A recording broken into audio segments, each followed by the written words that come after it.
ஒரு முக்கியமான விஷயத்தை பற்றி இப்போ நான் உங்ககிட்ட ஷேர் பண்ண போகிறேன். இது நான் ஃபஸ்ட்டு கேள்விப்பட்ட உடனே எனக்கே ரொம்ப ஷாக்கிங்காக தான் இருந்தது. இப்போ நான் பேசிகிட்ருக்கிற இந்த நேரத்தில் தமிழ்நாட்டில் இருக்கிற நம்ம யாருக்குமே ஓட்டு போடுற உரிமையே இல்லைன்னு சொன்னால் நம்புவீங்களா? நான் நீங்கள் உட்பட யாருக்குமே அது இல்லை. நான் பயமுறுத்துறேன்னு நினைக்காதீங்க, அதுதான் நிஜமும் கூட. கொஞ்சம் ஏமாந்தால் நம்மளை மாதிரியே இன்னும் லட்சக்கணக்கான பேருக்கும் இதே நிலைமை தான். ஓட்டு போடுற அந்த உரிமையே இல்லாத மாதிரி ஒரு நிலைமை வந்தாலும் வரலாம். இதுக்கு மெயின் ரீசன் அந்த எஸ்ஐஆர், ஸ்பெஷல் இன்டென்சிவ் ரிவிஷன், சிறப்பு தீவிர திருத்தம்.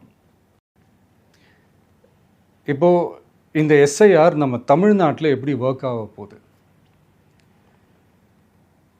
கடந்த ஜனவரி மாதம் எடுத்த அந்த கணக்கெடுப்பில் 6,36,00,000 வாக்காளர்கள் நம்ம தமிழ்நாட்டில் இருக்கிறாங்க. ஆனால் அவங்க யாருக்குமே இந்த ஓட்டு போடுற உரிமையே இல்லை.